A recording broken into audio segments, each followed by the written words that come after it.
Ang tunog ng nababasag na porselana ang bumasag sa katahimikan ng mansyon. Sinundan iyon ng isang malakas na pag-iyak na nagpatigil sa pagpupunas ni Brianna ng isang mamahaling florera. Mabilis na nanlaki ang kanyang mga mata at ang puso niya'y biglang nagsimulang kumabog na parang isang kabayong nagwawala. Sa gitna ng malawak na sala, nakatayo si Ma'am Teresa, ang head housekeeper, na nanginginig ang mga kamay. Sa sahig, nagkalat ang mga piraso ng nabasag na tasa at ang natapong kape. Ngunit hindi yun ang pinagmumulan ng takot sa mukha ng matandang kasambahay. Nakatitig ito sa cellphone na hawak niya. Ang kanyang muka ay maputla na parang isang papel. "Ma'am Teresa?" Mahinang tanong ni Brianna. Dahan-dahang lumapit. Hindi siya pinansin. Tumingin si Ma'am Teresa sa kawalan. Ang kanyang mga labi ay nanginginig. Hindi maaari." Sa itaas ng hagdanan, lumabas si Rosie, ang magandang nobya ni Sir Damian. Suot ang isang sutlang roba. "What's all the noise?" Nakakairita. Di reklamo niya, ngunit natigil siya nang makita ang itsura ni Ma'am Teresa. Kasunod niya ang kanyang ina, si Madam Rosa, na may mga kulot pa sa buhok. "Anong nangyayari dito?" tanong ni Madam Rosa. Ang boses ay mataray. Dahan-dahang itinaas ni Ma'am Teresa ang kanyang nanginginig na tingin. Tumulo ang mga luha mula sa kanyang mga mata. Si Sir Damian," hirap na hirap niyang sabi. Ang boses ay basag. "Na-aksidente siya." Isang salita. Ngunit para kay Brianna, ang salitang yon ay isang bomba na sumabog sa loob ng kanyang dibdib. Winasak ang lahat. Nabitawan niya ang hawak na basahan. Ang hangin ay tila ninakaw mula sa kanyang mga baga. Si Sir Damian, ang mabait niyang amo, ang lalaking lihim niyang minamahal mula sa malayo. "Ano?" Malakas na sigaw ni Rosie, ngunit ang tono niya ay hindi puno ng pag-aalala. Puno ito ng pagkataranta. Paano ang kasal? Ang mga ari-arian?" Hindi makapaniwala si Brianna sa kanyang narinig. Sa gitna ng trahedya, iyon ang unang pumasok sa isip ni Rosie. Ang kasal? Ang pera? Hinila ni Madam Rosa ang kanyang anak palayo sa hagdanan. "Tumahimik ka, Rosie," bulong nito, ngunit sapat na ang lakas para marinig ni Brianna. Dinala niya si Rosie sa isang sulok at kahit hindi niya marinig ang lahat ng sinasabi, nakuha niya ang ilang mga salita na tumusok sa kanyang puso na parang mga karayom. Walang pera, walang silbi, na puno ng mainit na likido ang kanyang mga mata. Hindi niya namalayan na tumutulo na pala ang kanyang mga luha. Mabilis siyang tumalikod at nagtago sa likod ng isang malaking haligi. Pinipigilan ang bawat hikbi na gustong kumawala mula sa kanyang lalamunan. Ang sakit. Sobrang sakit. Hindi para sa kasal. Hindi para sa pera. Masakit dahil si Sir Damian ang nasa panganib. Ang lalaking laging nungumingiti sa kanya tuwing umaga, ang lalaking minsan ay nag-abot sa kanya ng payong noong biglang umulan, mga maliliit na bagay. Ngunit para sa isang tulad niya, iyon ay isang kayamanan. Brianna. Isang malamig na boses ang nagpabalik sa kanya sa realidad. Nakatayo sa harap niya si Ma'am Teresa. Ang mga mata ay namumugto pa rin, ngunit ngayon ay matigas na ang tingin. "Huwag kang umiyak," mahigpit na sabi nito. Tumingin ito sa paligid. Tinitiyak na walang ibang nakakakita sa kanila. "Brianna, kasambahay ka lang. Huwag mong kalimutan ang lugar mo." Ang mga salita ay parang isang sampal. Isang masakit na paalala kung sino siya sa bahay na yon. Isa lamang siyang katulong. Isang anino sa buhay ng mga taong pinaglilingkuran niya. Walang karapatang masaktan. Walang karapatang mag-alala ng higit pa sa dapat. Napayuko na lang siya. Pinunasan ang kanyang mga luha gamit ang likod ng kanyang kamay. "Sorry po, Ma'am Teresa." "Bumalik ka na sa trabaho mo," utos nito kahit na ang buong bahay ay balot pa rin ng tensyon. Nang si Brianna ay akmang tatalikod na, muling tumunog ang cellphone ni Ma'am Teresa. Ang tunog nito ay tila isang hudyat ng kamatayan, nagpapatigil sa lahat. Nanginginig na sinagot ni Ma'am Teresa ang tawag. Hello? Ilang segundo nang nakabibinging katahimikan. Lahat ng mata, kahit ang kay Rosie at Madam Rosa, ay nakatuon sa kanya. Biglang nanigas si Ma'am Teresa. Ang kulay sa kanyang mukha ay tuluyang nawala. Ibinaon niya ang kanyang mga daliri sa kanyang braso na para bang iyon na lang ang pumipigil sa kanya na bumagsak. Salamat sa Diyos, bulong niya sa telepono.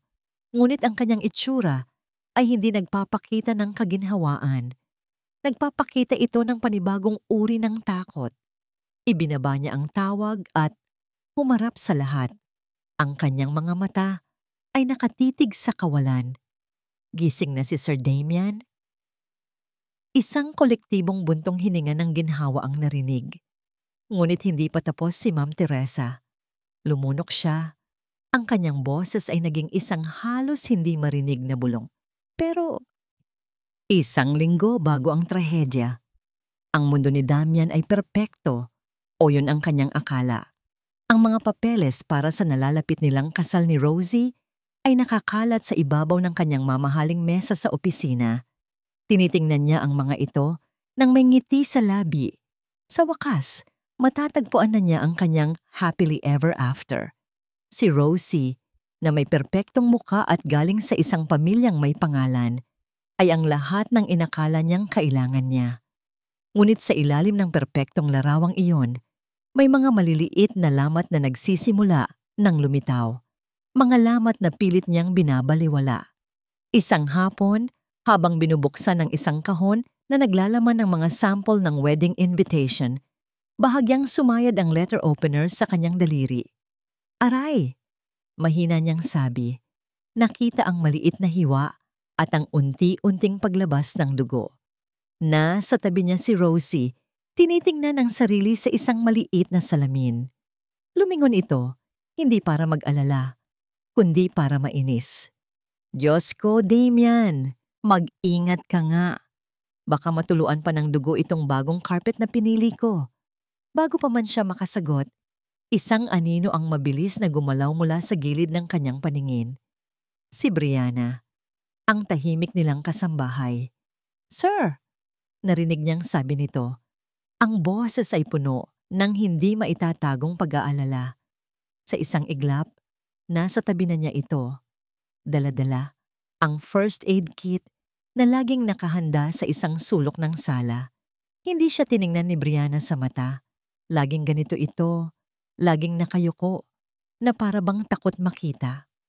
Ngunit ang mga kamay nito, habang marahan na nililinis ang kanyang sugat at nilalagyan ng band-aid, ay hindi nagsisinungaling. Ang bawat galaw nito ay puno ng pag-iingat, ng sinseridad. Naramdaman ni Damian ang bahagyang panginginig ng mga daliri nito. At sa unang pagkakataon, napaisip siya kung bakit. Salamat, Brianna, sabi niya. Ang boses ay mas malambing kaysa sa kanyang inaasahan. Nag-angat ito ng tingin, isang saglit lang, at nakita niya ang isang bagay sa mga mata nito. Isang malalim na emosyon na mabilis din nitong itinago. Walang anuman po, sir. Bulong nito bago mabilis na tumayo at bumalik sa kanyang trabaho.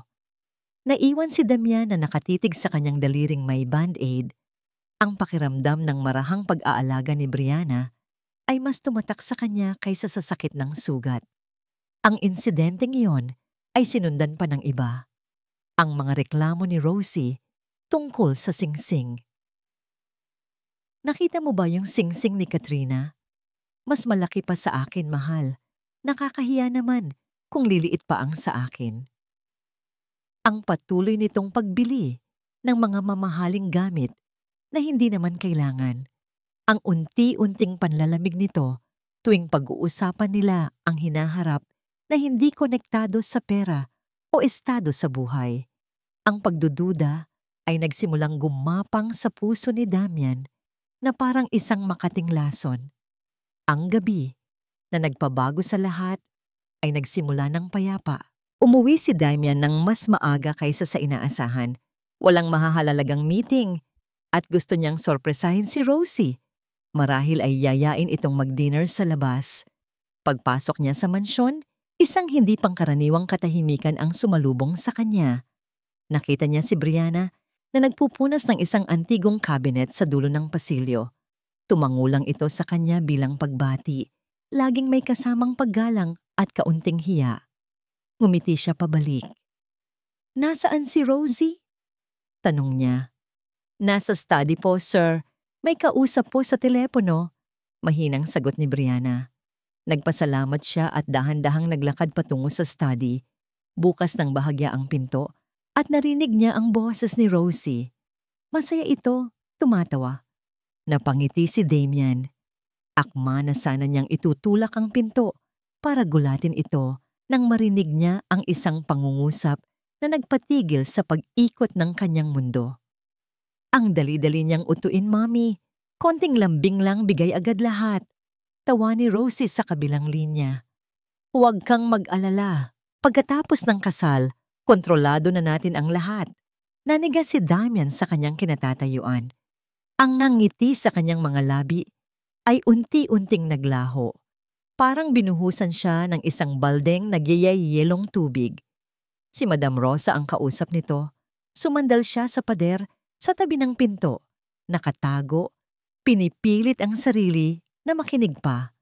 Ang bawat salita ay parang isang patalim na tumatarak sa kanyang puso. "Oo naman, Mommy. Titiisin ko muna itong pagka-boring niya. Isipin mo na lang, pagkatapos nito, hindi na natin poproblemahin ang mga utang mo. At ako, makakabili na ako ng lahat ng gusto ko. Basta makuha na natin ang mana niya pagkatapos ng kasal, wala na akong pakialam sa kanya, Mommy."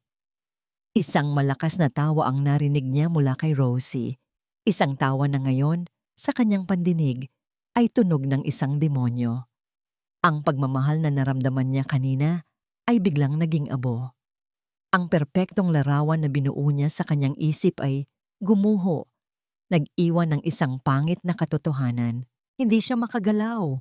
Hindi siya makahinga. Ang sakit ay napakalalim, napakatindi. Gusto niyang pumasok, sumigaw, isumbat ang lahat.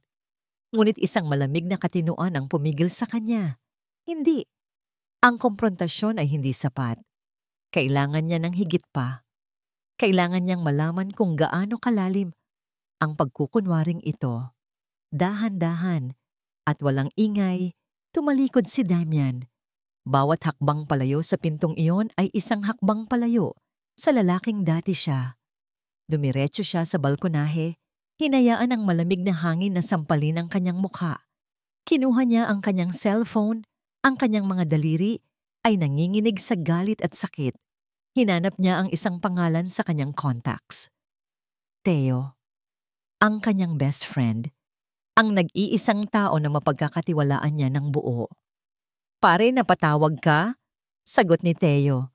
Huminga ng malalim si Damian, pinapakalma ang kanyang sarili. Nang magsalita siya, ang kanyang boses ay kalmado, ngunit may nakatagong lamig. "Theo, kailangan kong malaman ang totoo." "Anong totoo, pare? May problema ba kayo ni Rosie?" Nag-aalalang tanong ng kaibigan niya. Hindi sumagot si Damian sa tanong.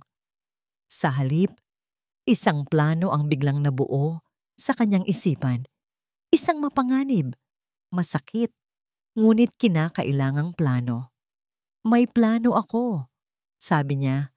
Ang boses ay matigas na parang bato. Pagkatapos ng tawag, pumasok siya sa kanyang kwarto at humarap sa salamin. Ang lalaking nakatingin pabalik sa kanya ay hindi na ang mapagmahal at medyo inosenteng CEO. Ang dating maamong mga mata ay napalitan ng isang matigas at kalkuladong tingin. Ang sakit ay naroon pa, ngunit nababalutan na ito ngayon ng yelo. Tinitigan niya ang sariling refleksyon. Ang desisyon ay buo na sa kanyang isip. Oras na para sa isang pagsubok. Ang salitang, "pero," ay nanatiling nakabitin sa hangin, puno ng hindi magandang pangitain. Lahat ay naghihintay. Humigpit ang pagkakahawak ni Rosie sa braso ng kanyang ina. Maging si Brianna ay hindi humihinga. Ang kanyang puso ay muling tumibok ng mabilis. Sa wakas, nagsalita si Ma'am Teresa. Ang boses ay nanginginig pa rin. Ayon sa doktor, gising na nga si Sir Damian. Pero hindi niya maalala ang kahit na ano. May amnesia siya. Amnesia. Ang salita ay dumaan sa isip ni Brianna. Parang sa mga pelikula lang. Ngunit may mas malala pa palang kasunod. At, dugtong ni Ma'am Teresa, tila ayaw nang ituloy. Ang malaking investment na pinasok ng kumpanya bago ang aksidente. Nalugi.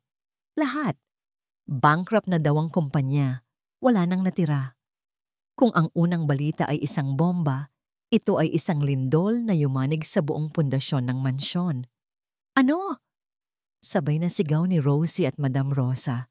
Ngunit si Brianna, sa gitna ng lahat, ay nakaramdam ng kakaibang kaginhawaan. Buhay si Sir Damian. Iyon lang ang mahalaga. Ang alaala, ang pera, lahat ng yon ay maaaring maibalik. Ang buhay ay hindi. Ilang oras ang lumipas na puno ng tensyon. Si Rosie at Madam Rosa ay nagkukulong sa kanilang silid. Ang maririnig lamang ay ang kanilang galit na pagtatalo. Si Brianna naman ay patuloy sa pagtatrabaho. Sinusubukang ibalik sa normal ang lahat, kahit imposible, hanggang sa dumating ang sasakyan. Isang itim na van ang pumarada. Sa harap ng mansyon, bumaba si Theo, ang matalik na kaibigan ni Sir Damian. Ang mukha ay seryoso. Binuksan niya ang pinto sa likod. At doon, nakita siya ni Brianna. Si Sir Damian, nakaupo sa isang wheelchair, itinutulak palabas ng dalawang nurse. Ang dating matikas at makapangyarihang CEO ay nakasuot lamang ng simpleng puting damit. Ang kanyang buhok ay magulo at may benda sa isang bahagi ng kanyang ulo. Ngunit ang pinakamasakit tingnan ay ang kanyang mga mata. Walang laman, walang emosyon. Parang isang bintanang nakasara, walang sino mang makakasilip sa loob. Napahawak si Brianna sa kanyang dibdib. Isang matinding awa ang bumalot sa kanya. Lumabas si Rosie at Madam Rosa, ang kanilang mga mukha imomay hindi mabasa. Lumapit si Rosie kay Damian. Damian? Mahal? Naaalala mo ba ako? Malambing na tanong ni Rosie, ngunit kitang-kita ni Brianna ang pagkukunwari sa mga mata nito. Tumingin si Damian sa kanya. Walang pagkilala, walang kahit anong emosyon, malamig. Inilibot niya ang tingin sa buong mansyon na parang isang estranghero. At pagkatapos, muli siyang tumingin kay Rosie at nagtanong sa isang boses na mahina at walang buhay. Sino ka? Ang tatlong salitang yon ang naging hudyat. Walang hiya! Biglang sigaw ni Madam Rosa. Nawala na ang lahat ng pagkukunwari. Itinuro niya si Damian. Peke ang lahat ng ito. Nagkukunwari ka lang para takasan ang mga utang mo. Mami! Saway ni Rosie. Huwag mo akong pigilan! Lalong lumakas ang boses ni Madam Rosa. Lumapit ito kay Damian at dinuro-duro ito sa mukha. Wala kang amnesia. Isa kang manloloko. At ngayon ano? Wala ka ng pera, wala ka ng silbi. Isa kang basura. Ang salitang basura ay umalingaw-ngaw sa buong sala. Nanlamig si Brianna. Paano nila nasasabi ang mga ganoong bagay sa taong dati nilang minamahal at iginagalang? Sumikip ang panga ni Theo. Ang mga kamao ay nakakuyom sa kanyang tagiliran. Kitang-kita ni Brianna ang galit sa mga mata nito. Ngunit nanatili itong tahimik. Ginagampanan ng isang papel na hindi maintindihan ni Brianna. Si Rosie naman, tila natauhan na sa sigaw ng kanyang ina. Ang pagkukunwaring pag-aalala ay tuluyan ng naglaho sa kanyang mukha. Napalitan ito ng purong pagkasuklam. Tama si Mami, sabi niya sa isang malamig na boses. Akala ko, ikaw na ang sagot sa lahat ng pangarap ko. Pero isa ka lang palang malaking pagkakamali. Marahas niyang hinubad ang kumikinang na engagement ring mula sa kanyang daliri. Ang singsing na minsan ay tinititigan ni Brianna mula sa malayo. Isang simbolo ng isang kaligayahang hindi para sa kanya. Ibalik mo to sa pinagkunan mo, sigaw ni Rosie. At walang pag-aatubiling inihagis ang singsing sa sahig. Gumulong ito at tumigil malapit sa gulong ng wheelchair ni Damian. Huwag ka nang magpapakita sa akin. Pagkatapos ay tumingin siya kay Damian, mata sa mata, at binitawan ang mga salitang tuluyan nang umasak sa puso ni Brianna para sa kanyang amo. Tapos na tayo! Tumalikod si Rosie at nagmarcha paakyat ng hagdanan kasama ang kanyang ina. Hindi na muling lumingon. Naiwan sa sala ang isang nakakabinging katahimikan. Si Teo ay nakakayuko. Si Ma'am Teresa at ang ibang kasambahay ay hindi makagalaw. At si Damian, nakaupo lang sa kanyang wheelchair. Ang mga mata ay nakatitig pa rin sa kawalan na para bang walang narinig, walang naramdaman. Ngunit nakita ni Brianna ang isang bagay na hindi nakita ng iba. Isang kumot na nakapatong sa mga hita ni Damian ang nahulog sa sahig dahil sa komosyon. Nanginginig ang buong katawan nito, hindi dahil sa galit, kundi marahil sa lamig o sa pagkabigla. Hindi na niya napigilan ang sarili. Hindi na mahalaga kung kasambahay lang siya. Sa sandaling iyon, ang nakikita niya ay hindi ang kanyang amo, kundi isang taong nasasaktan at nag-iisa. Dahan-dahan siyang lumapit, nilampasan ang mga tingin ng iba. Yumuko siya at pinulot ang kumot. Maingat niyang inayos ito pabalik sa mga hita ni Damian. Tinitiyak na mababalot siya ng maayos. Nag-angat siya ng tingin at sa unang pagkakataon, hindi siya natakot na salubungin ang mga mata nito.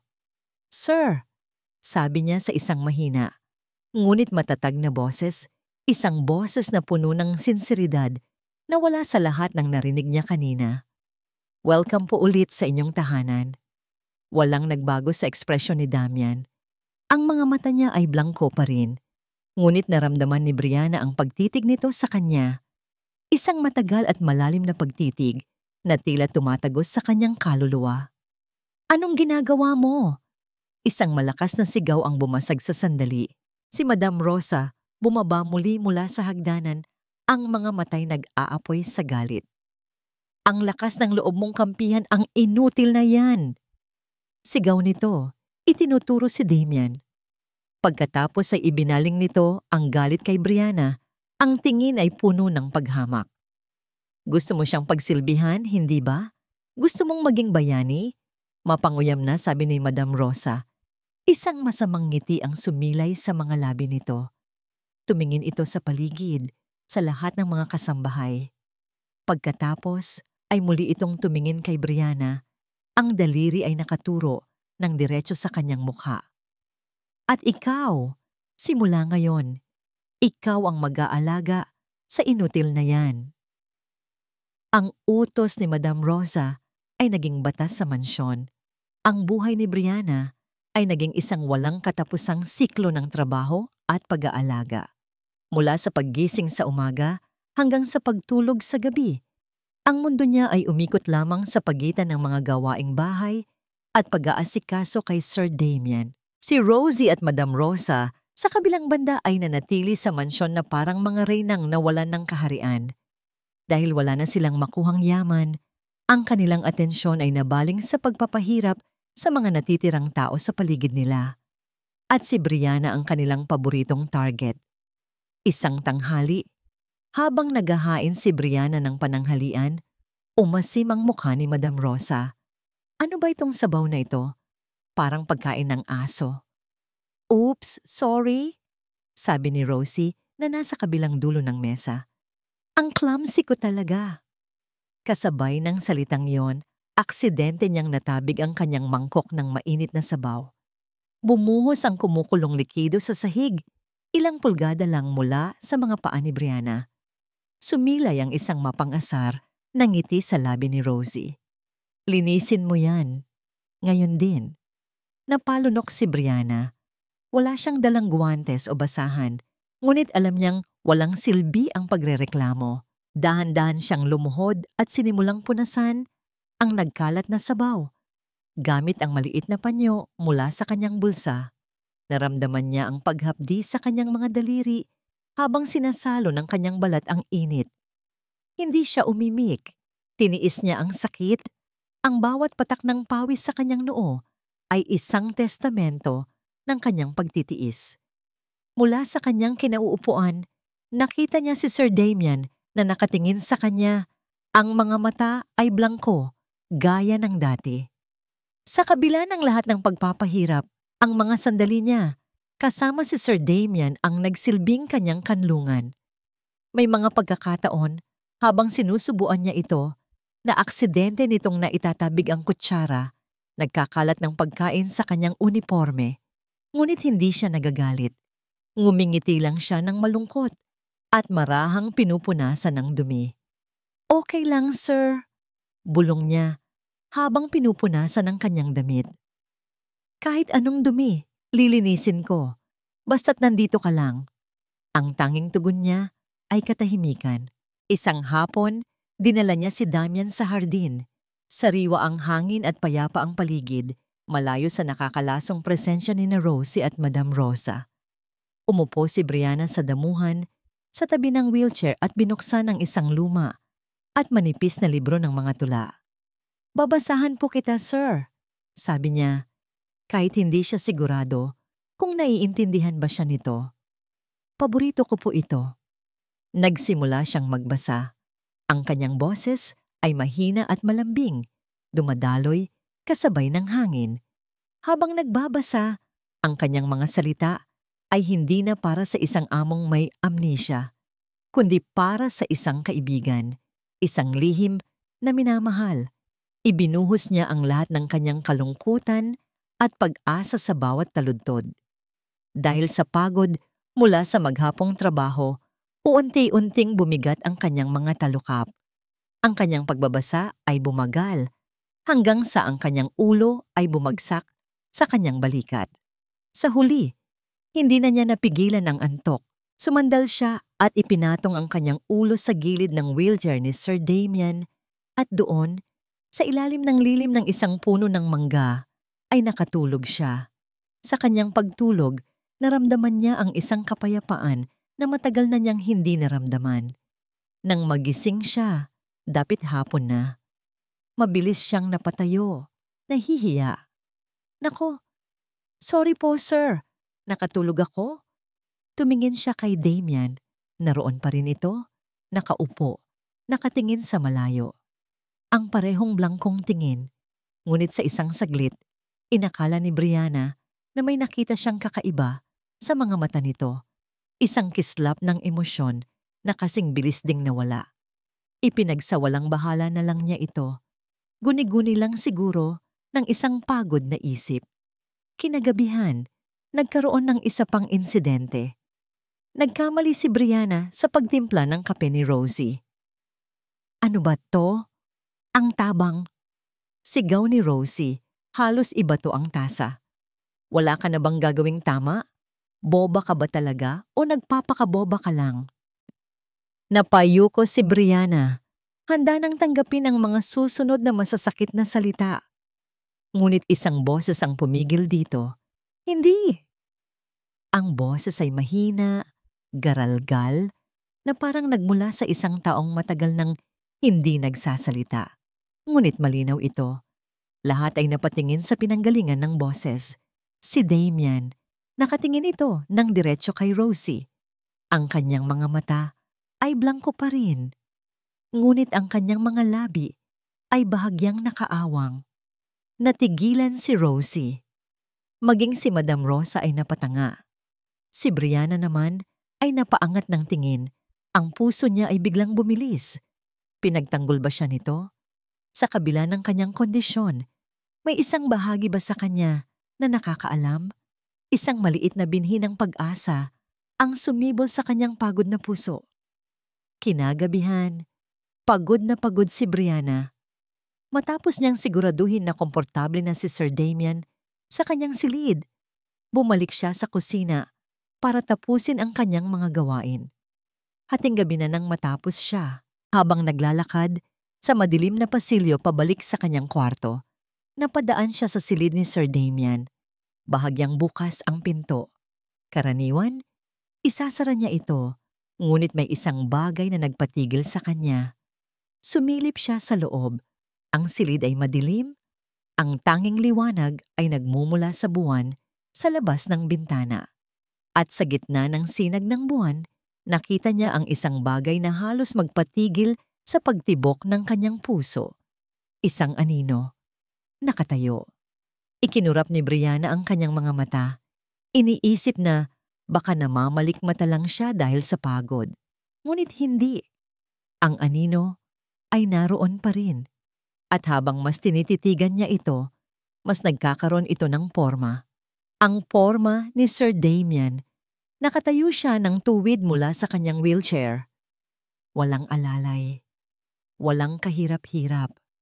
Humakbang siya ng 1, 2 beses. Ang bawat galaw ay perpekto at balanse. Napasinghap si Brianna, tinakpan ang kanyang bibig para pigilan ang anumang tunog. Ito ba ay isang himala? O isang kasinungalingan? Habang pinoproseso ng kanyang isip ang imposible, ang anino ay dahan-dahang lumingon at sa isang saglit na puno ng lagim, ang ulo nito ay eksaktong humarap sa direksyon ng siwang ng pinto kung saan siya nagtatago. Ang kanyang mga mata, na hindi na blangko, ay tila tumagos sa dilim at dumiretso sa kanya. Ang imahe ni Sir Damian na nakatayo ay tumatak sa isip ni Brianna. Ngunit sa sumunod na pagpikit at pagdilat ng kanyang mga mata, ang nakita niya na lang ay ang likod ng wheelchair na nakaharap sa bintana. At si Sir Damian na nakaupo roon, hindi gumagalaw, tulad ng dati. Napailing si Brianna. Kinukumbinsi ang sarili. Pagod ka lang, Brianna. Guni-guni mo lang yon. Masyado na siyang maraming iniisip. Masyado na siyang pagod. Marahan niyang isinara ang pinto at naglakad patungo sa kanyang kwarto. Pilit na iwinawaksi ang imposible niyang nakita. Ngunit hindi yun guni-guni. Sa loob ng madilim na silid, huminga ng malalim si Damian. Narinig niya ang mahinang paghakbang ni Brianna papalayo sa kanyang pinto. Ligtas! Hindi siya nahuli. Dahan-dahan siyang tumayo mula sa wheelchair. Ang bawat galaw niya ay tahimik at kalkulado. Ang lalaking kanina lang ay parang isang halamang walang buhay ay isa na ngayong anino na may matalas na isip at mabigat na puso. Ito ang kanyang laro, ang kanyang masakit na pagsubok, at ang bawat araw na pagpapanggap ay isang impyerno. Isang gabi, 2 araw pagkatapos ng insidente sa hardin, habang ang buong bahay ay mahimbing nang natutulog, tahimik na lumabas si Damian mula sa kanyang silid. Walang wheelchair. Tanging ang sarili niyang mga paa. Nagkita sila ni Theo sa pinakaliblib na bahagi ng hardin, sa ilalim ng isang malaking puno ng akasya, malayo sa mga CCTV camera. Hindi ko na kaya, Theo. Bungad ni Damian. Ang boses ay puno ng pighati. Ang kanyang mga kamay ay nakakuyom sa sobrang higpit. Nasasaktan akong nakikita siyang ginaganito araw-araw. Siya? Tanong ni Theo. Kahit alam na niya ang sagot. Si Brianna, sagot ni Damian. Ang pangalan ay tila isang dasal sa kanyang mga labi. Nakita ko kung paano tinapon ni Rosie ang mainit na sabaw malapit sa kanya.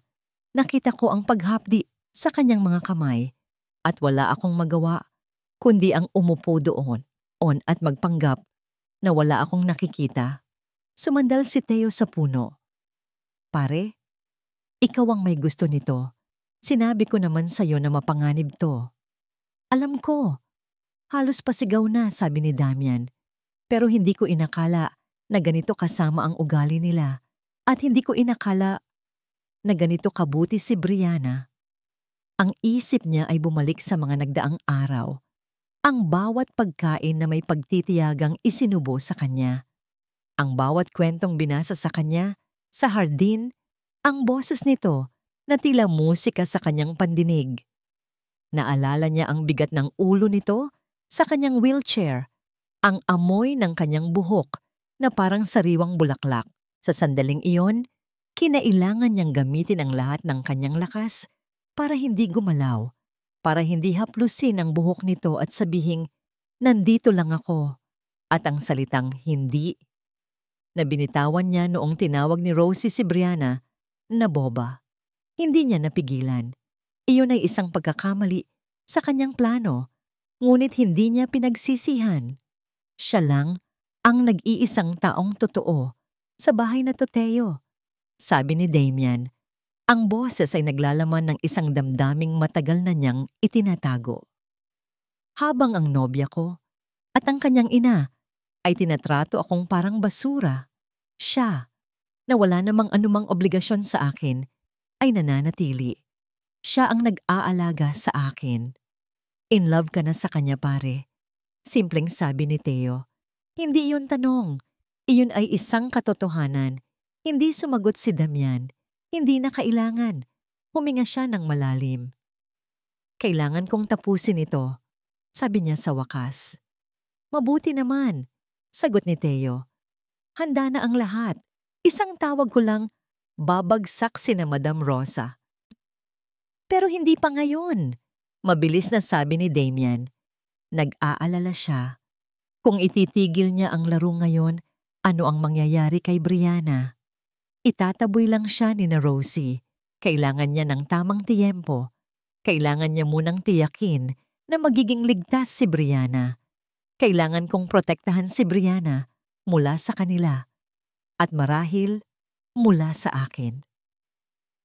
Nagpaalam si Teo. Nag-iwan ng isang babala. Mag-ingat ka, Damian. Ang pag-ibig ay nagpapalakas sa atin, pero minsan, ito rin ang nagiging kahinaan natin. Naiwan si Damian mag-isa sa dilim. Pumasok siya pabalik sa mansyon gamit ang isang lihim na daanan sa likod. Bago bumalik sa kanyang silid, hindi niya mapigilang dumaan sa maliit na kwarto ng mga katulong sa dulo ng pasilyo. Ang pinto sa kwarto ni Brianna ay bahagyang nakaawang. Sumilip siya. Natutulog na ito, mahimbing. Ngunit kahit sa pagtulog, bakas pa rin sa mukha nito ang pagod. Sa ibabaw ng maliit nitong mesa, may nakapatong na isang lumang sketchbook. Dati na niya itong napapansin, pero hindi niya binibigyan ng pansin. Ngayon, dahil sa isang hindi maipaliwanag na puwersa, dahan-dahan siyang pumasok sa loob. Maingat niyang kinuha ang sketchbook, tinitiyak na hindi makalikha ng anumang ingay. Binuklat niya ito. Ang kanyang mga mata ay nanlaki sa pagkamangha. Ang bawat pahina ay puno ng mga drawing, mga magagandang tanawin, mga bulaklak sa hardin, mga ibon na lumilipad. Ang bawat guhit ay puno ng buhay at emosyon. Ito pala ang mundo ni Brianna. Ito ang kaluluwa na itinatago niya sa likod ng kanyang pagiging mahiyain. At habang papalapit siya sa dulo ng sketchbook, isang pahina ang nagpatigil sa kanyang paghinga. Isang mukha. Ang mukha niya. Hindi ang Damian na nakikita ng lahat. Ang makapangyarihang CEO sa mga business magazine. Ang nakaguhit ay si Damian na nakangiti. Ang klase ng nangiti na minsan lang niyang ipinapakita kapag masaya talaga siya. Ang mga mata sa drawing ay tila nangungusap, puno ng kabaitan at init.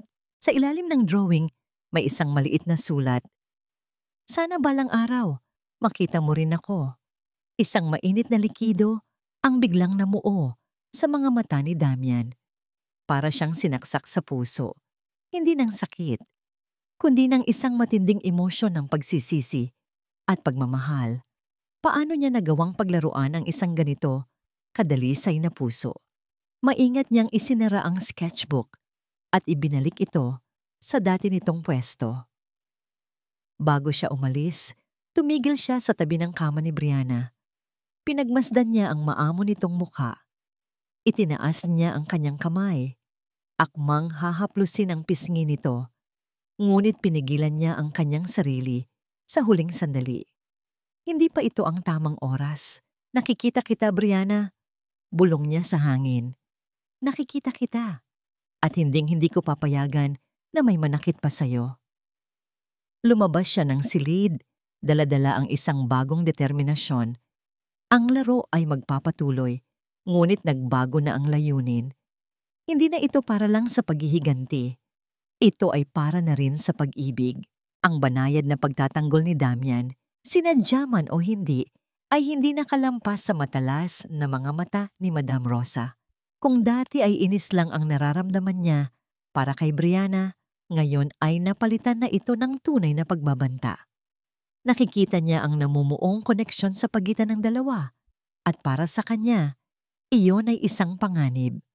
Kailangan niyang tanggalin ang babae sa lalong madaling panahon. Ang kanyang unang plano ay simple ngunit malupit.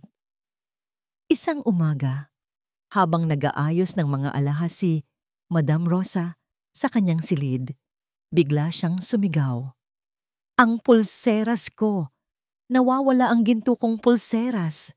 Nagkagulo ang buong mansyon. Ang tinutukoy niya ay isang mamahaling alahas na madalas niyang ipagyabang. Mabilis na nagtipon ang lahat ng kasambahay sa sala kasama si Brianna. Sino sa inyo ang kumuha? Sigaw ni Madam Rosa, ang mga mata ay parang agilang naghahanap ng mabibiktima. At ang mga matang yon ay huminto at dumapo kay Brianna. Ikaw, sabi niya, ang daliri ay nakaturo. Ikaw lang naman ang pumasok sa kwarto ko kaninang umaga para maglinis. Nanlamig ang buong katawan ni Brianna. Hindi po ako. Wala po akong kinuha. Nanginginig niyang sabi. Sinungaling! Bulyaw ni Rosie, sinusuportahan ng ina. Ilabas mo na kasi, magnanakaw. Pinalibutan nila si Brianna. Ang kanilang mga akusasyon ay parang mga batong ipinupukol sa kanya. Wala siyang kalaban-laban. Sa sulok ng sala, nakaupo si Damian sa kanyang wheelchair. Pinapanood ang lahat na may blangkong mukha. Nang akmang hahalughugin na ni Madam Rosa ang bulsa ni Brianna, biglang gumalaw ang wheelchair ni Damian. Tila ba nawalan ito ng preno at gumulong ito ng kusa, dire-diretso sa isang maliit na mesang pandekorasyon sa tabi. Blag! Tumama ang wheelchair sa mesa. Umuga ito at ang lahat ng nasa ibabaw nito, isang florera at ilang libro, ay nahulog sa sahig. Ngunit kasabay ng mga ito, isang kumikinang na bagay ang nahulog mula sa ilalim ng mesa at gumulong sa sahig. Ang gintong pulseras. Lahat ay natigilan. Malinaw na nahulog lang pala ito at hindi ninakaw. Nag-iwas ng tingin si Madam Rosa, halatang napahiya at lalong nagalit dahil sa pagkabigo ng kanyang plano. Ano ba yan? Ang clumsy naman ng inutil na yan. Palusot niya bago mag-walk out. Nakahinga ng maluwag si Brianna, ngunit habang tinitingnan niya si Sir Damian, isang tanong ang nabuo sa kanyang isip. Aksidente nga lang ba yon? Ang kaguluhan sa mansyon ay wala pa sa kalahati ng bagong takot na dumating sa buhay ni Brianna. Isang hapon, habang nag-iisa siyang naglilinis sa library, nag-vibrate ang luma niyang cellphone sa kanyang bulsa. Isang pambihirang pangyayari. Tanging ang pamilya niya sa probinsya ang tumatawag sa kanya. Ngunit nang tingnan niya ang screen, ang nakasulat ay unknown number. Nag-atubili siya, ngunit sinagot din niya ito. Hello. Katahimikan sa kabilang linya. Ang tanging naririnig niya ay isang mabigat na paghinga. Hello. Sino po ito? Ulit niya. Nagsisimula ng kabahan at pagkatapos, isang magaspang na boses ng lalaki ang nagsalita. Isang boses na kilalang-kilala niya. Isang boses mula sa bangungot na matagal na niyang tinatakasan. Nakita na kita, Brianna, sabi ng boses, mabagal at puno ng pagbabanta. Hindi ka makakatakas sa akin. Ang cellphone ay nahulog mula sa nanginginig niyang kamay at lumagapak sa sahig. Ang kulay sa kanyang mukha ay nawala. Ang hangin ay tila naubos sa silid. Si Hector. Natuntun siya ni Hector. Ang lalaking may madilim na obsesyon sa kanya sa kanilang probinsya. Ang dahilan kung bakit siya tumakas at nagtago sa Maynila. Mabilis niyang pinulot ang cellphone, pinatay ito, at inalis ang baterya. Umupo siya sa sahig, niyakap ang kanyang mga tuhod, habang ang buong katawan ay nanginginig sa takot. Ang mga pader ng mansyon na dati niyang itinuring na ligtas na lugar ay tila gumuho sa paligid niya. Hindi niya namalayan ang pagpasok ni Damian sa library.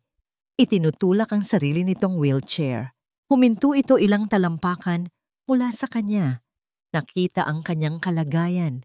Nakita ni Damian ang panginginig ng kanyang mga balikat. Nakita niya ang takot sa kanyang mga mata. Gusto niyang tumakbo palapit, yumuko, at tanungin kung ano ang problema. Gusto niyang sabihin na poprotektahan niya ito. Ngunit hindi niya magawa. Ang tanging nagawa niya ay ang tahimik na lumapit sa isang maliit na mesa, kunin ang isang baso ng tubig, at maingat na ilapag ito sa sahig sa tabi niya. Pagkatapos ay umatras siya sa isang sulok, binibigyan siya ng espasyo, ngunit nananatiling nagbabantay. Nakita ni Brianna ang baso ng tubig. Nag-angat siya ng tingin at nakita si Sir Damian sa di kalayuan, nakatingin sa kanya. Ang mga mata nito ay blanko pa rin, ngunit ang simpleng kilos na yon, ang pag-abot ng tubig ng walang salita, ay parang isang sinag ng liwanag sa gitna ng kanyang madilim na takot. Huminga siya ng malalim. Uminom siya ng tubig. Ang simpleng pagkilos na yon ay nagbigay sa kanya ng kaunting lakas. Hindi siya pwedeng magpatalo sa takot.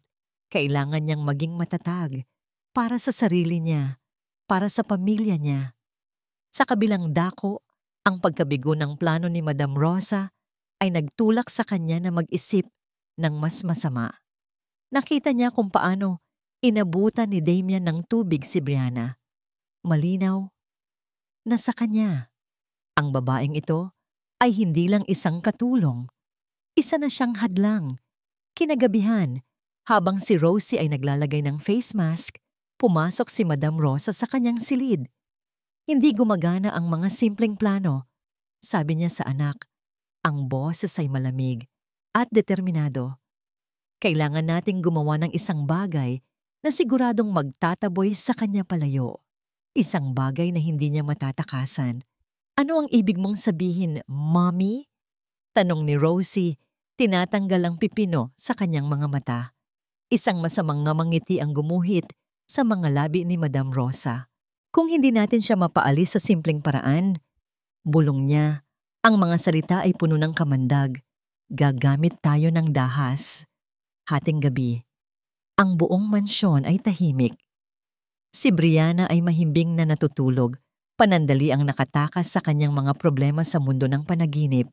Si Damian ay gising sa kanyang silid, nag-iisip, nag-aalala.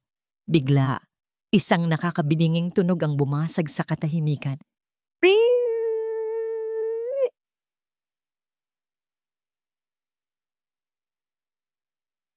Ang smoke alarm. Nagising si Damian sa isang iglap. Sumunod ang amoy ng usok. Mabilis siyang tumayo at doon niya napagtanto. Ang usok ay hindi nagmumula sa labas. Nagmumula ito sa ilalim ng kanyang sariling pinto. Nagmumula ito sa loob ng sarili niyang silid. Sa pasilyo, nagsimulang magsigawan ang mga tao. Sunog! Sunog! Nagbukas ang pinto ng silid ni Damian at pumasok si Madam Rosa, umaarting natataranta. Sir Damian, sunog! Kailangan nating lumabas! Sigaw niya, ngunit ang kanyang mga mata ay hindi nakatingin sa apoy na nagsisimula nang gumapang sa isang kurtina. Nakatingin ito sa labas ng silid, naghihintay na makita ng lahat. Saan nanggagaling ang apoy? Sigaw ni Teresa, tumatakbo palapit. Hindi ko alam, sagot ni Madam Rosa. Pero nakita ko si Brianna kanina. Palabas siya sa kwartong ito, mukhang ninenerbiyos. Ang apoy ay mabilis na kumakalat, ngunit mas mabilis na kumalat ang lason na binitawan ni Madam Rosa. Ang apoy ay hindi gaanong kalakihan. Mabilis itong naapula ng mga fire extinguisher na laging nakahanda sa mansyon, ngunit ang pinsalang idinulot nito ay hindi sa ari-arian. kundi sa isang inosenteng pangalan. Nang mawala ang usok, ang natira ay ang mabigat na kapaligiran ng akusasyon. Lahat ng mga kasambahay ay nagtipon sa sala. Ang kanilang mga mukha ay puno ng takot at pagkalito. Si Brianna, na nagising sa sigawan, ay nakatayo sa isang sulok, nakasuot pa ng kanyang damit pantulog. Ang puso ay kumakabog sa nerbiyos. Siya ang may gawa. Malakas na sigaw ni Madam Rosa. Ang daliri ay muling nakaturo kay Brianna na parang isang espada. Nakita ko siya. Kitang-kita ng dalawa kong mata. Dahan-dahanan siyang lumabas sa kwarto ni Damian ilang minuto bago nagsimula ang usok. Hindi po totoo yan. Depensa ni Brianna sa kanyang sarili. Ang boses ay nanginginig. Nasa kwarto lang po ako, natutulog. Sinungaling! Ganti ni Rosie. Gusto mong patayin si Damian para hindi mo na kailangang alagaan siya, ano? At pagkatapos, pagnanakawan mo ang buong bahay. Ang mga paratang ay walang basihan, ngunit sa gitna ng takot at gulat, ang laso ng pagdududa ay nagsimulang kumalat. Si Ma'am Teresa, ang head housekeeper, ay lumapit. Ang kanyang mukha ay seryoso at puno ng bigat. Tiningnan niya si Brianna. Hindi na may galit, kundi may halong awa at pagkadismaya. Brianna, sabihin mo ang totoo. Mahinahon, ngunit may diin niyang sabi. Nagsasabi po ako ng totoo. Umiiyak na sagot ni Brianna. Wala po akong kinalaman dito. Pero may nakakita sa'yo. Giit ni Ma'am Teresa. Sa sandaling iyon, naglakad si Madam Rosa palapit sa lugar kung saan naapula ang apoy. Nagkunwari siyang may sinusuri at pagkatapos ay may bigla siyang pinulot mula sa sahig, malapit sa natupok na kurtina. Itinaas niya ito para makita ng lahat. Isang silver na lighter. At ano ito? Tanong niya. Ang boses ay puno ng tagumpay. Hindi ba't ito ang lighter na laging nasa bulsa ng lumang apron mo, Brianna? Ang lighter na ginagamit mo sa pagsindi ng kalan sa lumang kusina? Lahat ng mata ay napunta kay Brianna. Totoo, luma na ang stove sa dirty kitchen at minsan ay kailangan niya ng lighter para sindihan ito. At ang lighter na hawak ni Madam Rosa ay eksaktong katulad ng sa kanya. Paanong? Doon niya napagtanto. Ito ay isang patibong. Isang perpektong patibong. Wala siyang masabi. Anumang salitang lumabas sa kanyang bibig ay magmumukhang isang kasinungalingan. Tumingin si Ma'am Teresa kay Brianna at sa mga mata nito, nakita ni Brianna ang paghuhusga.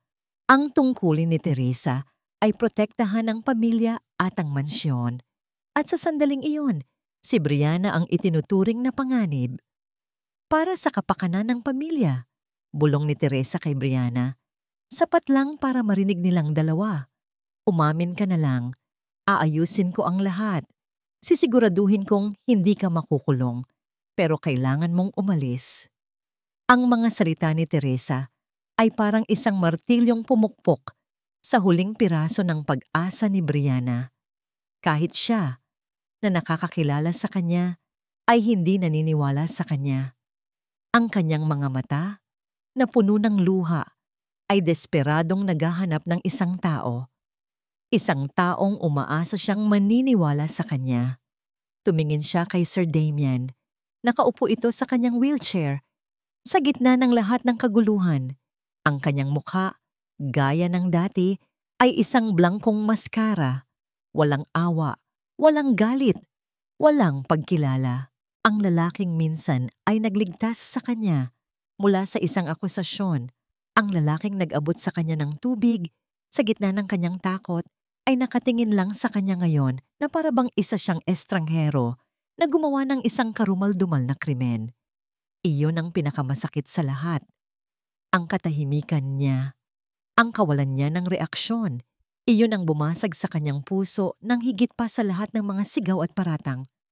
Ngunit sa likod ng blangkong maskarang iyon, isang bagyo ang nagaganap. Naririnig ni Damian ang bawat salita. Nakikita niya ang bawat pekeng luha ni Madam Rosa. Alam niya kung gaano kadesperado at tuso ang mga ito. Ang galit sa loob niya ay parang isang bulkan na sasabog na. Gusto niyang tumayo, isigaw ang katotohanan at protektahan si Brianna. Ngunit pinigilan niya ang kanyang sarili. Hindi pa ito ang oras, sabi niya sa sarili. Kailangan ko ng patunay. Kailangan ko silang mahuli ng walang duda. Habang ang lahat ay nakatuon kay Brianna, tahimik na kinuha ni Damian ang kanyang cellphone mula sa kanyang bulsa. Maingat na itinago sa ilalim ng kumot na nakapatong sa kanyang mga hita. Gamit ang isang daliri, pinindot niya ang isang pindutan. Record. Ano pa ang hinihintay natin? Sigaw ni Madam Rosa, nasisiyahan sa pag-ikot ng mga pangyayari. Ang babaeng yan ay isang kriminal. Tinangka niyang sunugin ang bahay at patayin si Damian. Tawagin ang mga pulis. Ang salitang pulis ay nagdulot ng lamig sa buong katawan ni Brianna. Makukulong siya para sa isang kasalanang hindi niya ginawa. Habang si Ma'am Teresa ay kumukuha ng telepono para tumawag, si Brianna ay napaluhod na lang sa sahig. Ang kanyang mga hikbi ay umalingaw-ngaw sa buong sala. Pakiramdam niya ay nilamon na siya ng dilim. Walang naniniwala sa kanya. Wala siyang kakampi. Nag-iisa siya. Ilang sandali pa, dumating ang tunog ng sirena. Ang mga pulis ay pumasok sa mansyon. Matapos ang maikling paliwanag mula kay Madam Rosa, lumapit ang dalawang pulis kay Brianna. Miss, kailangan niyo pong sumama sa amin sa presinto, sabi ng isang pulis. Hindi na siya lumaban, wala nang lakas. Hinayaan niya ang mga ito na itayo siya. Hinayaan niya ang mga ito na ilagay ang malamig na posas sa kanyang mga pulso. Habang inilalabas siya mula sa mansyon, huli siyang lumingon. Ang kanyang mga mata ay muling naghahanap kay Sir Damian. Nakatingin pa rin ito sa kanya. Walang emosyon. Walang salita. Para kay Brianna, iyon na ang huling patunay ng kanyang pagkatalo. Ang loob ng istasyon ng pulis ay malamig at walang buhay, tulad ng nararamdaman ni Brianna. Ipinasok siya sa isang maliit na interrogation room na amoy luma at desperasyon. Ang tanging naroon ay isang bakal na mesa at dalawang upuan. Paulit-ulit ang mga tanong. Paulit-ulit din ang sagot niya. Wala po akong ginawa. Hindi ko po alam kung paano napunta doon ang lighter. Natutulog po ako nang mangyari ang lahat. Ngunit ang mga pulis ay tumitingin sa kanya na may pagdududa, na parabang ang bawat salita niya ay isa lamang kasinungalingan. Sa isip nila, siya ay isang kasambahay na nagtangkang gumawa ng krimen laban sa kanyang amo. Isang simpleng kaso. Sa bawat pagtanggi niya, mas lalo lang siyang napapagod. Naalala niya ang mga araw na masaya siyang naglilingkod sa mansyon. Ang mga ngiti ni Sir Damian, ang mga sandali sa hardin. Lahat ng iyon ay parang isang panaginip na lang ngayon. Isang magandang panaginip na ginising ng isang malupit na bangungot. Ang pinakamasakit ay ang alaala ng huling tingin ni Sir Damian. Blanco, walang pakialam. Ang taong pinag-alayan niya ng kanyang pag-aalaga at lihim na pagmamahal ay hinayaan lang siyang dalhin ng mga pulis. Ang kanyang kabaitan ay sinuklian ng pagtalikod. Doon, sa loob ng malamig na silid na yon, gumuho ang kanyang puso. Hindi na siya umiyak. Naubos na ang kanyang mga luha. Ang natira na lang ay isang malalim at nakakamanhid na sakit na ilang oras ang lumipas. Biglang bumukas ang pinto at pumasok ang isang pulis. Okay, miss, sabi nito sa isang pagod na boses. Pwede ka nang umalis, nagulat si Brianna. Po? Bakit po? Kulang sa ebidensya. Ayaw na ring ituloy ng pamilya ang kaso. Sabi ng pulis, tila naiinis na naistorbo pa siya. Pero may isang kondisyon, bawal ka nang bumalik o lumapit sa mansyon na yon. Malinaw? Hindi makapaniwala si Brianna. Malaya siya. Ngunit ang kalayaan ay may kasamang pait. Pinalaya siya hindi dahil napatunayan niyang inosente siya, kundi dahil ayaw na lang silang maabala pa. Itinapon siya na parang isang basahan. Ang hindi niya alam, Ang biglaang pagbabago ng isip ay kagagawan ni Theo. Pagkaalis ng mga pulis, agad na tinawagan ni Damian si Theo. Isang maikling utos. Gawan mo ng paraan, palabasin mo siya. Ngayon din, gamit ang kanyang mga koneksyon, naayos ni Theo ang lahat sa likod ng mga eksena. Paglabas ni Brianna sa istasyon ng pulis, gabi na. Isang malamig na ambon ang nagsimulang bumagsak. Wala siyang pera, wala siyang gamit. Tanging ang suot niyang damit. Sa di kalayuan, nakita niya si Ma'am Teresa, nag-aabang sa ilalim ng isang poste ng ilaw. May hawak na payong. Lumapit ito, ang mukha ay puno ng awa. Brianna, sabi nito, iniabot sa kanya ang isang maliit na sobre. Pasensya na, ito lang ang kaya kong ibigay. Kinuha ni Brianna ang sobre. May kaunting pera sa loob.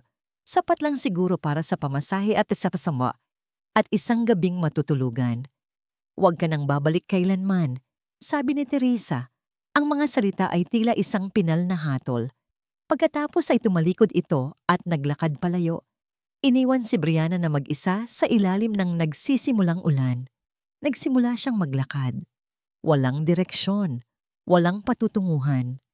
Ang bawat patak ng ulan na tumatama sa kanyang balat ay parang mga luhang hindi na niya kayang ilabas. Ang mga ilaw ng syudad ay lumalabo sa kanyang paningin. Saan siya pupunta? Paano siya magsisimula ulit? Ang tiwala niya sa kabutihan ng tao ay nawasak. Ang puso niya ay basag. Pakiramdam niya, siya na ang pinakamalas at pinakawalang kwentang tao sa buong mundo. Naupo siya sa isang waiting shed, niyakap ang sarili para labanan ang lamig. Ang ulan ay lalong lumakas. Ang mga sasakyan ay dumadaan. Ang kanilang mga ilaw ay sumisilaw sa kanya. Pakiramdam niya ay invisible siya, isang anino na walang nakakakita. Habang nakayuko siya roon, basang-basa at nanginginig, isang itim na kotse ang huminto. Sa tapat ng waiting shed, bumukas ang bintana, ngunit hindi niya ito pinansin. Marahil ay may nagtatanong lang ng direksyon, ngunit bumukas ang pinto sa likod.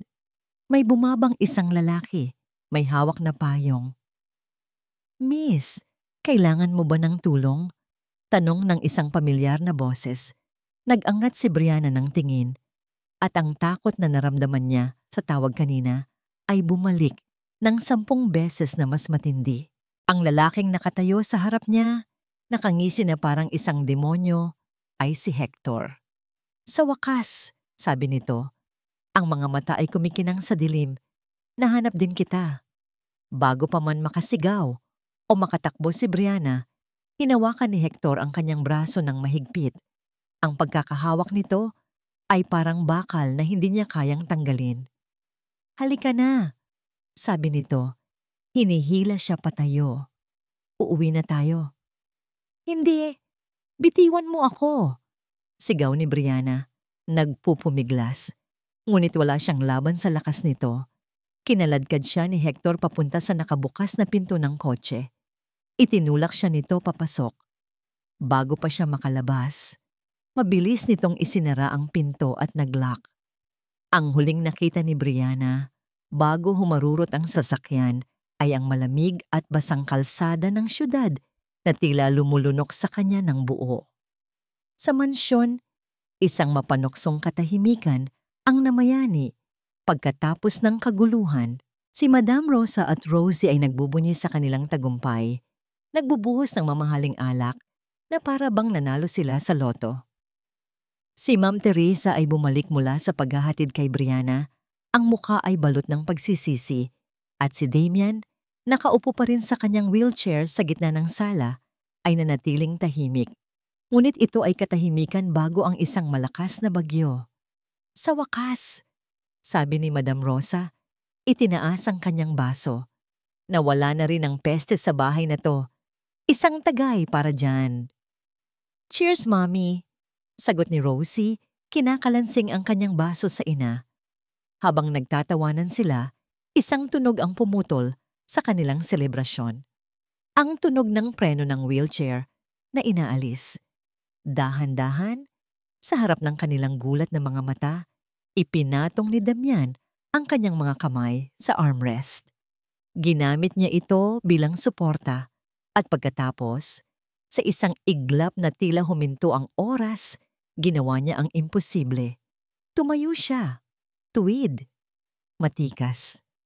Walang bahid ng anumang sakit o kahinaan. Nabitawan ni Madam Rosa ang kanyang baso ng alak. Nabasag ito sa sahig. Ang pulang likido ay kumalat na parang dugo. Si Rosie ay napanganga. Ang kanyang mga mata ay nanlalaki sa hindi makapaniwalang pagtataka. Maging si Ma'am Teresa ay napatakip ng bibig. Tapos na ang laro, sabi ni Damian. Ang kanyang boses, hindi na ito mahina o garalgal. Ito ay puno ng kapangyarihan, malamig at mapanganib. Anong ibig sasabihin nito? Nauutal na tanong ni Rosie. Hindi siya pinansin ni Damian. Humarap siya kay Ma'am Teresa.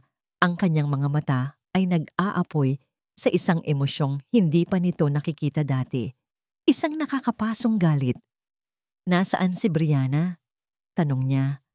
Ang bawat salita ay may diin. Nanginginig na lumuhod si Ma'am Teresa.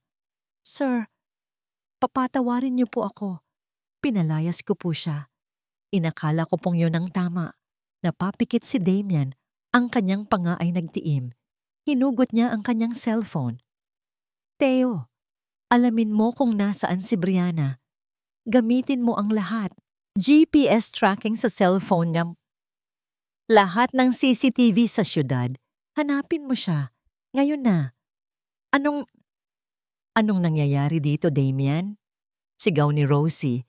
Nagsisimula ng mataranta. Hindi ka ba may amnesia? Hindi ba't bangkarota ka na? Dahan-dahang lumingon si Damian sa kanila. Isang malamig na ngiti ang sumilay sa kanyang mga labi. Isang gandang ngiti na walang bahid ng anumang saya. Akala niyo ba talaga ganun ako katanga? Napaatras ang mag-ina. Ang katotohanan ay unti-unting lumulunod sa kanila. Ang lahat ng ito, isang pagsubok, patuloy ni Damian. At kayong dalawa, bumagsak kayo, miserable. Sa sandaling iyon, tumunog ang cellphone ni Damian, si Theo. Mabilis niya itong sinagot. Nasaan siya? Ang mukha ni Damian ay biglang nagbago. Ang galit ay napalitan ng purong takot. Ano? Sinong kumuha sa kanya? Nakinig siya sa sinasabi ni Theo sa kabilang linya. CCTV footage, isang itim na kotse, isang lalaking pilit siyang isinakay. Ang plano ni Damian ay gumuho. Ang kanyang perpektong laro para ilabas ang katotohanan ay naging isang bangungot. Dahil sa kanyang pagpapanggap, dahil sa kanyang paghihintay, na ilagay niya sa totoong panganib ang buhay ng babaeng mahal niya. I-trace niyo ang kotse! Ipadala mo sa akin ang lokasyon! Sigaw niya sa telepono bago ito ibaba. Humarap siya sa nanginginig na mag-ina. Kung may mangyaring masama sa kanya, sabi niya sa isang boses na mas malamig pa sa yelo, sisiguraduhin kong magbabayad kayong lahat. Hindi na siya nagsayang ng oras. Tumakbo siya palabas ng mansyon, hindi na pinapansin ang mga sigaw sa kanyang likuran. Kinuha niya ang susi ng kanyang sports car mula sa nakatagong kompartimento sa garahe. Ang sasakyang sinabi niyang naibenta na. Pinaandar niya ang makina. Ang malakas na ugoong nito ay sumasalamin sa nagwawalang galit sa kanyang dibdib. Isang text message ang pumasok mula kay Theo. Isang address, isang abandonadong warehouse sa dulo ng syudad. Tumawag ka na ng pulis, Theo, pero huwag mo silang hintayin. Susunod na ako, sabi niya sa kanyang earpiece.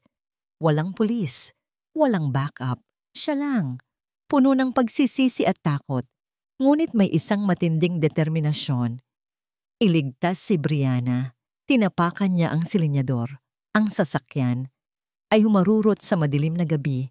Ang tanging misyon ay bawiin ang nawala. Ang abandonadong warehouse ay nababalot ng katahimikan at anino. Sa loob, Tanging ang sinag ng buwan na tumatagos sa mga sirang bintana ang nagsisilbing ilaw. Sa gitna ng malawak na espasyo, si Brianna ay nakatali sa isang upuan. Ang kanyang mga mata ay puno ng takot habang nakatingin sa lalaking naglalakad-lakad sa harap niya. "Akala mo matatakasan mo ako, ha?" sabi ni Hector. Ang boses ay umalingaw-ngaw sa loob ng warehouse. "Pumunta ka pa ng Maynila. Nagtago bilang katulong, pero nahanap pa rin kita dahil akin ka lang, Brianna." "Hindi ako sa'yo, Hector. Baliw ka." Sigaw ni Brianna, sinusubukang kalagan ang kanyang mga tali. Tumawa si Hector, isang tawang nakakakilabot. "Pagkatapos nito, uuwi tayo sa probinsya. Magpapakasal tayo. Walang makakapigil sa atin." Bigla, isang malakas na kalabog ang yumanig sa malaking bakal na pinto ng warehouse. Huminto si Hector, lumingon at nagulat. Blag! Muling yumanig ang pinto at sa ikatlong pagkakataon, bumigay ito. Bumagsak ang pinto sa sahig, nag-iwan ng makapal na alikabok. Mula sa liwanag sa labas, isang anino ng isang lalaki ang pumasok. "Hindi ito pulis. Sino ka?" Sigaw ni Hector, kumuha ng isang tubo mula sa sahig. "Ang taong hindi mo dapat ginalit," sagot ni Damian. Ang kanyang mga mata ay nakatuon lamang kay Brianna. Tinitingnan kung meron itong mga sugat. Nang makita niya ang takot sa mukha nito, isang galit na hindi niya pa naramdaman kailanman ang bumalot sa kanya. "Layuan mo siya." Tumawa ulit si Hector. "At sino ka para utusan ako? Boyfriend ka ba niya? Isang katulong na tulad niya?" Hindi sumagot si Damian. Sa halip, sa isang mabilis na kilos, dumampot siya ng isang piraso ng kahoy mula sa sahig at sumugod. Ang sumunod ay isang marahas na labanan. Ang ingay ng nag-uumpugang bakal at kahoy ay umalingaw-ngaw sa buong warehouse. Si Damian ay hindi isang bihasang manlalaban, ngunit puno siya ng adrenaline at desperasyon. Ang bawat suntok, bawat sipa, ay para kay Brianna. Habang naglalaban sila, nagpupumigla si Brianna sa kanyang upuan.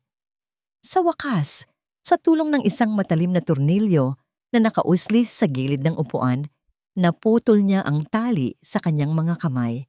Nakita ni Hector na nakalaya na si Brianna. Itinulak niya si Damian palayo at tumakbo para habulin si Brianna. Ngunit hinarangan naman siya ni Damian. Sa huling pagkakataon, buong lakas na sinuntok ni Damian si Hector sa mukha. Bumagsak ito sa sahig, nawalan ng malay. Hingal na hingal, agad na tumakbo si Damian palapit kay Brianna. Inalis niya ang natitirang tali sa katawan nito. "Brianna, okay ka lang ba? Sinaktan ka ba niya?" Tanong niya. Hinahawakan ang mukha nito, ang kanyang mga mata ay puno ng pag-aalala. Tumingin si Brianna sa kanya, ang isip ay puno pa rin ng pagkalito. "Sir, paano?" "Ipaliwanag ko ang lahat mamaya," sabi niya. "Ang mahalaga, ligtas ka na." Sa sandaling iyon, ang tunog ng mga sirena ay nagsimulang marinig sa di kalayuan. Dumating na ang tulong. Bumalik sila sa mansyon. Naghihintay doon sina Theo at ang mga pulis. Kasama nila sina Madam Rosa at Rosie na nakaposas na. "Anong nangyayari?" tanong ni Brianna. Lumapit si Damian sa isang mesa at kinuha ang kanyang cellphone. "Ito," sabi niya, at pinindot ang play. Umalingaungaw sa buong sala ang isang pamilyar na boses. Ang boses ni Madam Rosa at Rosie. Ang babaeng niyan ay isang kriminal. Tinangka niyang sunugin ang bahay at patayin si Damian.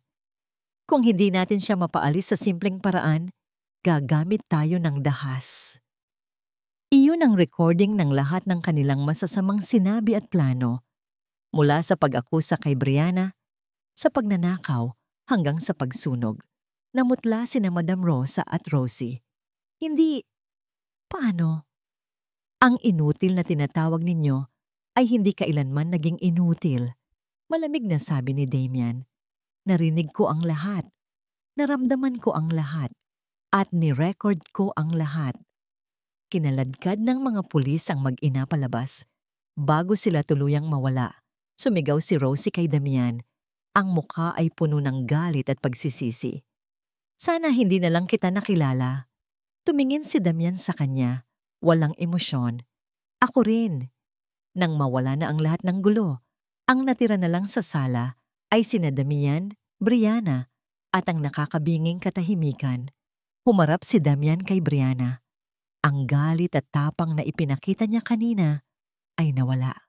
Ang natira ay isang lalaking puno ng pagsisisi at kahinaan. Patawarin mo ako, Brianna, sabi niya. Ang boses ay halos isang bulungi. Sa lahat ng kasinungalingan ko, sa lahat ng sakit na idinulot ko sa'yo, nagsinungaling ako para malaman ang katotohanan. Pero sa proseso, ikaw ang nasaktan ko. Patawarin mo ako. Nakatitig lang si Brianna sa kanya. Ang mga mata ay puno ng luhang hindi na naman niya mapigilan. Napakaraming nangyari. Napakaraming emosyon. Hindi niya alam kung ano ang dapat maramdaman. Galit ba? Pasasalamat? Pag-ibig? Ang alam niya lang, kailangan niya ng oras. Kailangan niyang huminga. Hindi siya nagsalita. Dahan-dahan siyang tumalikod at nagsimulang maglakad. Hindi palayo sa mansyon, kundi patungo sa maliit niyang silid. Ang nag-iisang lugar na naging saksi sa lahat ng kanyang lihim na pangarap at tahimik na pagluha. Iniwan niya si Damian na nakatayo mag-isa sa gitna ng malawak na sala. Dala-dala ang bigat ng isang hindi tiyak na hinaharap. Ang mga sumunod na araw sa mansyon ay tahimik. Masyadong tahimik. Si Brianna ay nanatili sa kanyang silid, lumalabas lamang para kumain kapag siguradong wala si Damian sa paligid. Ang mga kasambahay ay kumikilos ng may pag-iingat, hindi sigurado sa bagong estado ng kanilang amo at ng dating kasama. Kailangan ni Brianna ng oras. Ang lahat ng nangyari ay parang isang bagyo na sumira sa lahat ng kanyang paniniwala. Nilinlang siya ni Damian, ngunit iniligtas din siya nito. Pinabayaan siya nito, ngunit ipinagtanggol din siya nito. Ang kanyang puso at isip ay nagtatalo. Isang hapon, may kumatok sa kanyang pinto. Si Ma'am Teresa. Brianna, pwede ba tayong mag-usap? Tanong nito. Ang boses ay puno ng pagsisisi. Pinapasok siya ni Brianna. Umupo si Teresa sa gilid ng kama. Gusto kong humingi ng tawad.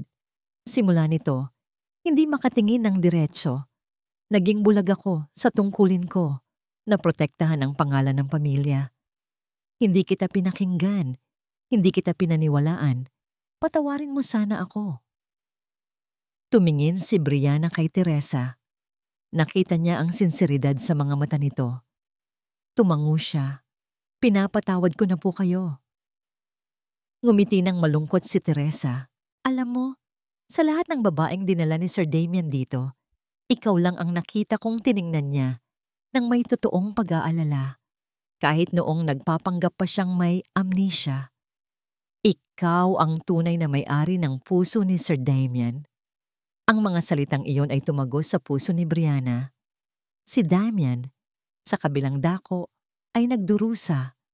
Binigyan niya si Brianna ng espasyo, ngunit ang bawat araw na hindi niya ito nakakausap ay isang parusa. Natatakot siyang baka tuluyan na siyang hindi nito mapatawad. Isang gabi, hindi na niya natiis. Nagluto siya. Isang simpleng sinigang, ang pagkaing narinig niyang paborito ni Brianna mula sa ibang kasambahay. Hindi ito perpekto. Hindi ito luto ng isang chef. Luto ito ng isang taong nagsisisi at umaasa. Dinala niya ang tray sa tapat ng pinto ng silid ni Brianna. Kumatok siya ng marahan. Walang sumagot. Brianna, sabi niya sa pinto. Nagluto ako. Alam kong wala akong karapatan. Pero sana tanggapin mo. Hindi ako aalis dito. Maghihintay ako hanggang sa maging handa ka nang kausapin ako. Umupo siya sa sahig sa labas ng pinto. Isinandal ang likod sa malamig na pader at naghintay. Sa loob ng silid, narinig ni Brianna ang lahat. Naramdaman niya ang presensya nito sa labas at naamoy niya ang pamilyar na samyo ng sinigang. Isang maliit na ngiti ang sumilay sa kanyang mga labi. Huminga siya ng malalim. Tumingin siya sa salamin at nakita ang isang babaeng pagod ngunit hindi natakot. Tapos na ang pagtatago. Dahan-dahan niyang binuksan ang pinto. Nagulat si Damian. Mabilis siyang napatayo. Nakita niya si Brianna. Nakatayo sa harap niya. Ang mga mata ay kalmado na. Pareho tayong nasaktan, sabi ni Brianna. Ang boses ay mahina ngunit matatag. Pareho tayong nagtago. Ako, sa likod ng pagiging isang mahiyain na katulong. Ikaw, sa likod ng isang kasinungalingan. Siguro, oras na para tumigil. Isang luha ng ginhawa ang pumatak mula sa mga mata ni Damian. Ibig sabihin ba niyan? Ibig sabihin, pagpapatuloy ni Brianna, handa na akong pakinggan ang puso ko. Isang malawak na ngiti ang gumuhit sa mukha ni Damian. Ang ngiting nakita lang ni Brianna sa kanyang mga drawing. Hinawakan niya ang kamay ni Brianna at dinala ito sa sala. Doon, sa lugar kung saan nagsimula ang lahat ng kanilang sakit at pagdududa, lumuhod siya. Mula sa kanyang bulsa, kinuha niya ang isang bagay, ang engagement ring na inihagis ni Rosie. Itinapon niya ito dahil para sa kanya, isa lang itong bato. Isang simbolo ng yaman na nawala. Sabi ni Damian, tinitingnan si Brianna sa mata. Pero para sa akin, isa itong simbolo ng pagkakamali ko. At ng pangalawang pagkakataon, simbolo ito ng isang pangako. Huminga siya ng malalim. Brianna, sa buong buhay ko, hinanap ko ang perpektong partner sa mga maling lugar.